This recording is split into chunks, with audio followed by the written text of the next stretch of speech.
Hey guys, and welcome to Storytime with Wine. This is my first video, and basically what I'm going to do is I'm going to drink wine while reading from classic novels to you guys because they are in the public domain.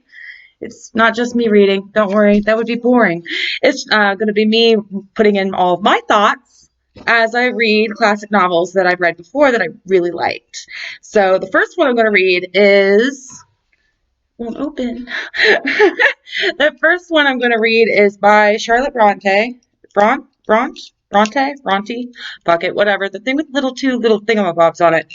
Gonna read that book first. What's the name? Jane Eyre is how you're supposed to pronounce it. I always say Eyre because it's like a parody because she's like really angry at the beginning. You know, she's a really angry kid.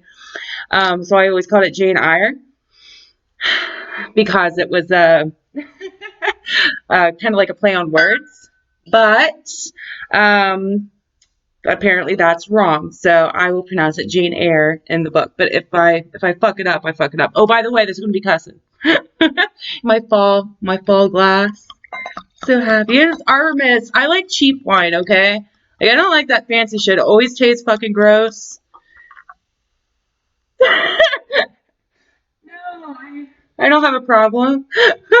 This whole series is going to be a complete mess for me. I'm going to end up becoming an alcoholic. Okay, so here we go. Chapter 1, Jane Eyre by Charlotte Bronte. It's been a while since I've read this, so.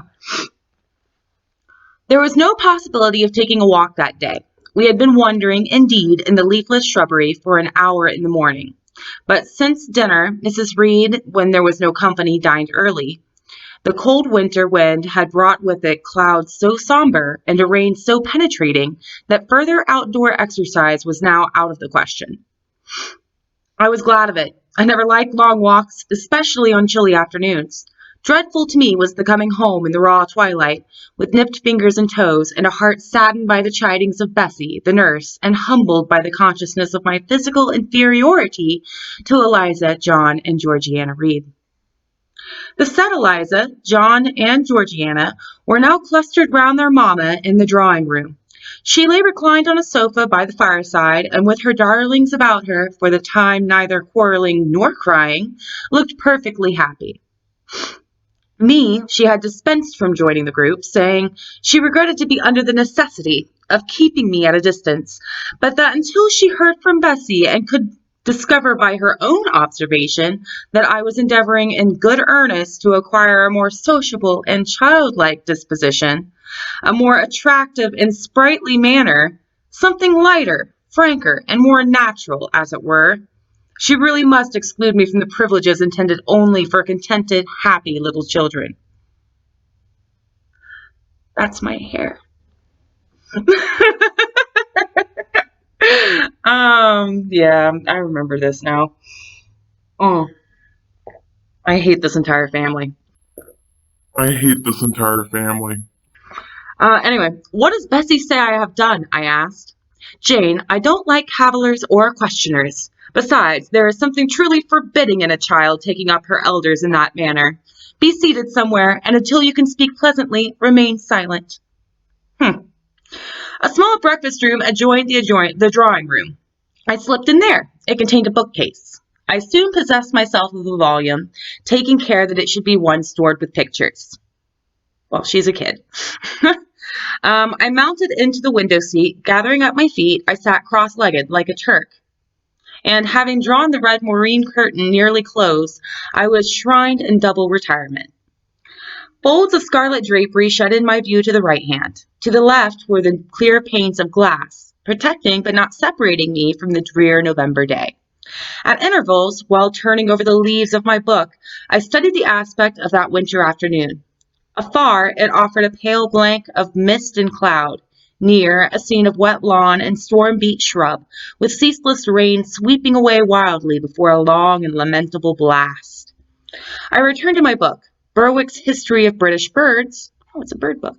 The letterpress thereof I cared little for, generally speaking, And yet there were certain introductory pages that, child as I was, I could not pass quite as a blank. They were those which treat of the haunts of seafowl, of the solitary rocks and promontories, by them only inhabited, of the coast of Norway, studded with isles from its southern extremity, the Lindenness, I don't know, or Nays to the North Cape. I don't know where these places are. I feel stupid. Okay, so now there's like a little excerpt. Where the northern ocean in vast whirls boils round the naked, melancholy isles of farthest Thule, and the Atlantic surge pours in among the stormy Hebrides. Don't feel bad if you didn't understand any of that, because I sure as fuck didn't.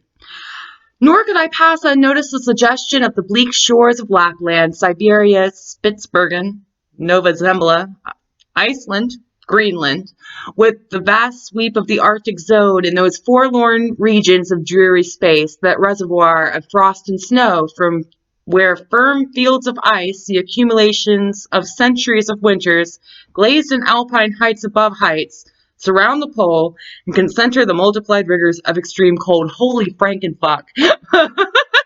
That sentence. What the fuck? Dude, it's 1, 2, 3, 4, 5, 6 lines. It's like when I first started writing and my paragraphs took up the whole fucking page. Oh, I'm sorry. I don't even care about this description, so I'm laughing about it. I'm not even drunk yet. This is going to be a long book. All right. Of these death-white realms, I formed an idea of my own, shadowy, like all the half-comprehended notions that float dim through children's brains, but strangely impressive. The words in these introductory pages connected themselves with the succeeding vignettes, and gave significance to the rock standing up alone in a sea of billow and spray, to the broken boat stranded on a desolate coast, to the cold and ghastly moon glancing through bars of cloud at a wreck just sinking. The only thing that was interesting was that last part, like the sinking ship. I thought that was cool. I cannot tell what sentiment haunted the quite solitary churchyard. There's a fucking churchyard? Went to the... We were on the ocean. Okay, never mind. I cannot tell what sentiment haunted the quite solitary churchyard with its inscribed headstone, its gate, its 2 trees, its low horizon girdled by a broken wall, and its newly risen crescent, attesting the hour of eventide. The 2 ships becalmed on a torpid sea I believe to be marine phantoms. So we're still looking at this damn picture? But you were in the middle of the fucking ocean. Why is there a fucking cemetery? Whatever. Anyway, the fiend pinning down the thief's pack behind him, I passed over quickly. It was an object of terror. Okay, are we looking at different pictures now? We're looking at different pictures. So first we were on the ocean with the sinking ship, and then we were in the churchyard, and now there's a thief that's there. Okay, cool, whatever. I don't care.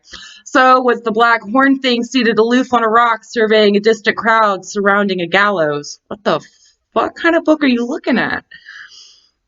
Each picture told a story. Mysterious often to my undeveloped understanding and imperfect feelings, yet ever profoundly interesting. As interesting as the tales Bessie sometimes narrated on winter evenings, when she chanced to be in a good humor. Oh, and when having brought her ironing table to the nursery hearth, she allowed us to sit about it. And while she got up Mrs. Reed's lace frills and crimped her nightcap borders, fed our eager attention with passages of love and adventure taken from old fairy tales and older ballads, or, as at a later period I discovered, from the pages of Pamela and Henry, Earl of Morland. With Berwick on my knee, I was then happy at least in my way. I feared nothing but interruption, and that came too soon. The breakfast room door opened. Oh, thank fucking God, we're actually having dialogue. I know it's an old book. I love this book, don't get me wrong. It's just, I'm not used to reading this now. "Bo, Madam Mope," cried the voice of John Reed, because that's a thing they used to say. Then he paused. He found the room apparently empty. "Where the dickens is she?" he continued. "Lizzie, Georgie," calling to his sisters. "Joni is not here. Tell Mama she has run out into the rain. Bad animal." Oh, shit. It is well I drew the curtain, thought I, and I wished fervently he might not discover my hiding place. Nor would John Reed have found it out himself. He was not quick either of vision or conception. But Eliza just put her head in the door and said at once, "She is in the window seat, to be sure, Jack." Fucking Eliza. And I came out immediately, for I trembled at the idea of being dragged forth by said Jack. "What do you want?" I asked with awkward diffidence. "Say, what do you want, Master Reed?" was the answer. "I want you to come here." And seating himself in an armchair, he intimated by a gesture that I was to approach and stand before him. John Reed was a schoolboy of 14 years old, 4 years older than I, for I was but 10, in case you guys don't know how to do math. Large and stout for his age, with a dingy and unwholesome skin, thick lineaments in his spacious visage, heavy limbs and large extremities. He gorged himself habitually at table, which made him bilious, and gave him a dim and bleared eye and flabby cheeks. He ought now to have been at school, but his mamma had taken him home for a month or two, on account of his delicate health. Mr. Miles, the master, affirmed that he would do very well if he had fewer cakes and sweetmeats sent to him from home. But the mother's heart turned from an opinion so harsh, and inclined rather to the more refined idea that John Sallonis was owing to over-application, and perhaps to pining after home. Whew, we all know parents like these, don't we?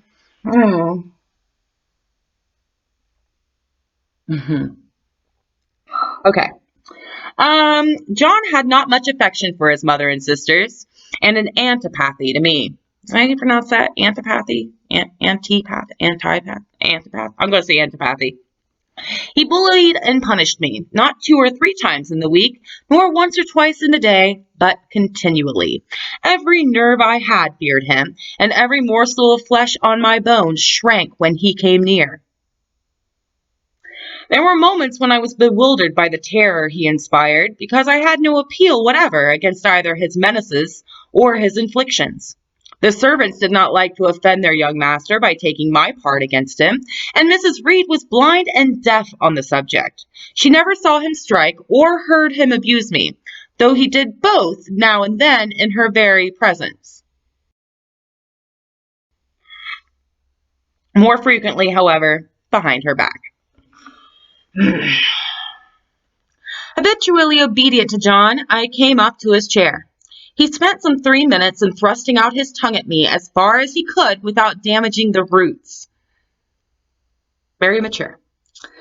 I knew he would soon strike, and while dreading the blow, I mused on the disgusting and ugly appearance of him who would presently deal it. I wonder if he read that notion in my face. Oh, shit. For all at once, without speaking, he struck suddenly and strongly. I tottered, and on regaining my equilibrium, retired back a step or 2 from his chair. "That is for your impudence in answering Mamma a while since," said he, "and for your sneaking way of getting behind curtains, and for the look you had in your eyes 2 minutes since, you rat." Accustomed to John Reed's abuse, I never had an idea of replying to it. My care was how to endure the blow which would certainly follow the insult. "What were you doing behind the curtain?" he asked. "I was reading." "Show the book." I returned to the window and fetched it thence. "You have no business to take our books. You are a dependent, Mamma says. You have no money. Your father left you none. You ought to beg and not to live here with gentlemen's children like us, and eat the same meals we do, and wear clothes at our mamma's expense. Now I'll teach you to rummage my bookshelves, for they are mine. All the house belongs to me, or will do in a few years. Go and stand by the door out of the way of the mirror and the windows." Out of the way of the mirror and the windows. Why? I did so, because she's dumb. Not at first aware what was his intention. Okay.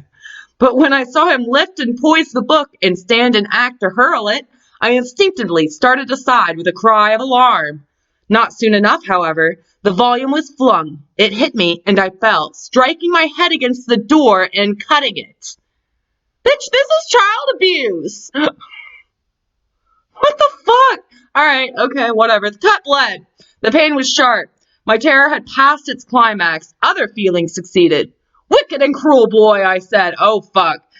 You are like a murderer. You are like a slave driver. You are like the Roman emperors. Fuck.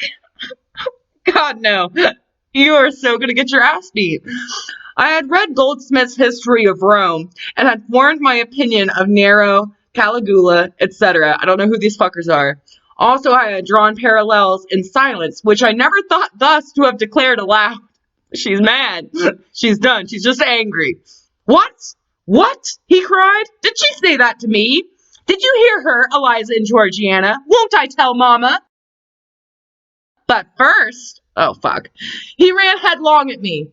I felt him grasp my hair and my shoulder. He had closed with a desperate thing. I really saw in him a tyrant, a murderer. I felt a drop or two of blood from my head trickle down my neck and was sensible of somewhat pungent suffering. These sensations for the time predominated over fear, and I received him in frantic sort. I don't very well know what I did with my hands, but he called me rat, rat, and bellowed out loud. Aid was near him. Eliza and Georgiana had run for Mrs. Reed, who was gone upstairs. She now came upon the scene, followed by Bessie and her maid Abbott. We were parted. I heard the words, "Dear, dear, what a fury to fly at Master John." Fuck you, whoever that was. Did ever anybody see such a picture of passion?